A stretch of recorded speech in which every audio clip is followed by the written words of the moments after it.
Itu siapa yang mendirikan, kapan yang mendirikan, apa yang menjadi alasan berdirinya? Kita pendiri itu berdua, Haji Sarwani dengan Imam Supriyanto sebagai pendiri.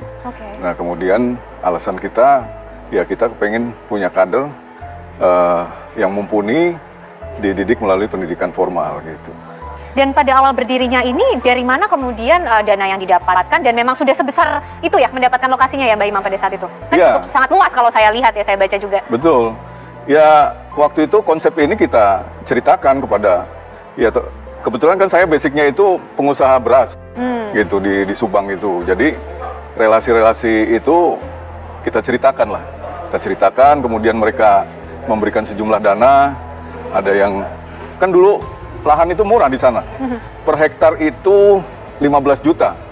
Atau semeter itu 1.500. Itu lebih mahal rokok gudang garam filter ketimbang harga per meter tanah gitu.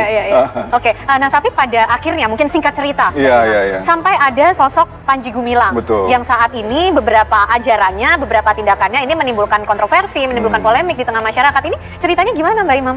Ya, Panji Gumilang itu kan dulu teman usaha dagang beras. Beliau juga dagang beras juga gitu, dibawa ke Jakarta beli beras. Saya kan di Subang dulu, Subang beli beras. Akhirnya kan dari interaksi itu ya bicara-bicara lah.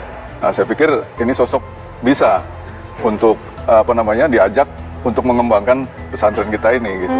Oleh karenanya di tahun 2005 itu kita menambah personil badan pendiri. Yang pada waktu itu saya tinggal sendiri karena Pak Sarwani kan sakit, bahkan terus meninggal. Akhirnya kita berdua dengan Pak Panji, saya dengan Pak Panji konsultasi kepada Bu Rokaya sebagai notaris. Ini Bu, kami mau menambah personil pendiri, bagaimana? Dan sekaligus kita akan menyesuaikan undang-undang yang baru ya, tahun 2005. Oh ya bisa, terus disampaikan lah oleh Bu I.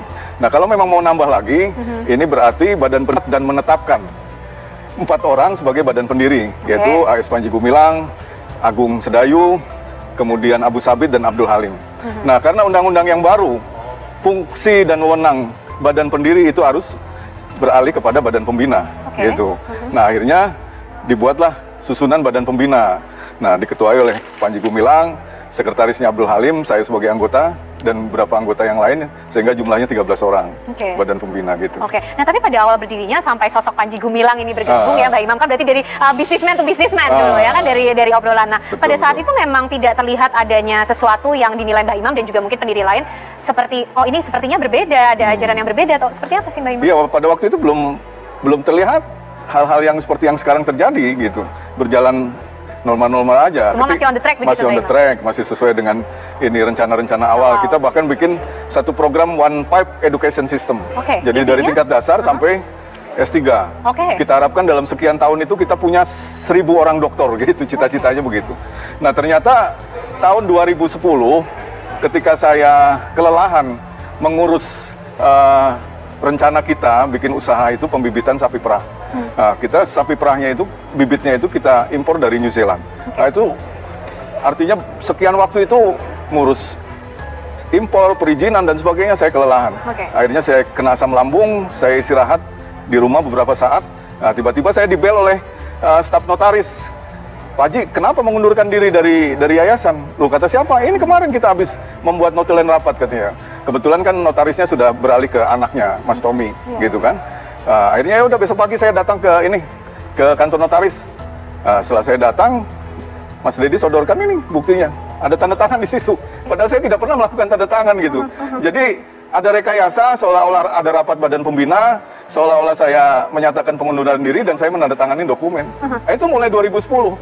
Akhirnya saya mulai mempermasalahkan gitu kan. Mempertanyakan, tapi jawabannya tidak pernah memuaskan gitu. Apa yang disampaikan Mbak Imam jawabannya? Ya saya bilang, lah saya kan badan pembina itu kan tidak wajib ngantor, saya bilang gitu. Nah terus ada rapat, kenapa nggak pernah ngundang? Saya nggak ditelepon, nggak apa gitu. Ya bilangnya waktu itu udah, katanya udah aja. Abdul Halim yang bilang, katanya sudah diundang. Akhirnya ya saya teruskan masalah ini ke Mabes Polri. Jadi udah masuk ranah pidana akhirnya.